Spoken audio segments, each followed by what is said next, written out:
Explain why some of the leaves may get detached from a tree if we vigorously shake its branches. ಈ ರಂಬೆ ಹಿಡ್ಕೊಂಡು ನಾವು ಹಿಂದೆ ಮುಂದೆ ಮಾಡಿದ್ರೆ ಎಲೆಗಳು ಏನಕ್ಕೆ ಬೀಳುತ್ತೆ ಅಂತ ಹೇಳಿ ಪ್ರಶ್ನೆ. ಏನಕ್ಕಂತ ಹೇಳಿದ್ರೆ ಇಲ್ಲಿ ಈ ಭಾಗದಲ್ಲಿ ಫೋರ್ಸ್ ಬಿಡುತ್ತೆ. It is explain by inertia of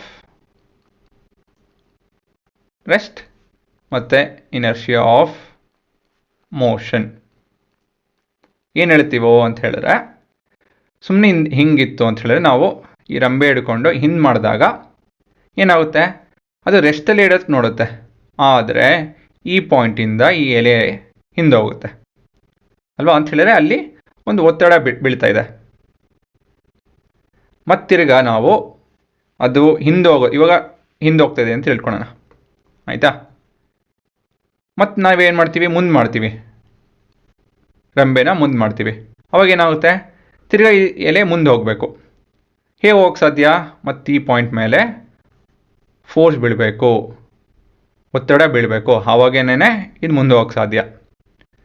ಅಕಸ್ಮಾತ್ ಅಷ್ಟು ಗಟ್ಟಿ ಇಲ್ಲ, ಒಂದು ಎಲೆ ಹಳೆಯದಾಗಿತ್ತು, ಏನಾಗುತ್ತೆ, ಮುರಿದೋಗುತ್ತಲ್ವಾ, ಹಿಂದೆ ಮುಂದೆ ಮಾಡಿದಾಗ ಮುರಿದೋಗುತ್ತೆ. ಹಾಗಾಗಿ some of the branches will break. Branches ಅಲ್ಲ, ಲೀವ್ಸ್ ವಿಲ್ ಬ್ರೇಕ್. ಸರಿನಾ? ಸೊ ಇದು ರಿಟರ್ನ್ ಆನ್ಸರ್ ಅಂತ ಹೇಳಿದ್ರೆ ಈ ರೀತಿಯಲ್ಲಿ ಕಾಣುತ್ತೆ ನೋಡಿ. Inertia of rest and motion explains this. The leaves would experience a considerable amount of force initially because of inertia of rest and post that because of inertia of motion. As a result, some leaves would detach. ಇದು ನಿಮ್ಮ return ಉತ್ತರ. ಅರ್ಥ ಆಯ್ತಾ? ಇನ್ನೇನಿಲ್ಲ, ನಿಮ್ಗೆ ಗೊತ್ತಿರೋದೆ ನೋಡಿರೋದೆ. ಇದು ಹೇಗೆ ಬರೆಯೋದು ಅಂತ ಹೇಳಿ, ಟೆಕ್ನಿಕಲ್ ವರ್ಡ್ಸ್ ಉಪಯೋಗಿಸಿ ಹೇಗೆ ಬರೆಯೋದು ಅಂತ ಹೇಳಿ ಇಲ್ಲಿ ನೋಡ್ತಾ ಇದ್ದೀವಿ ಅಷ್ಟೇ.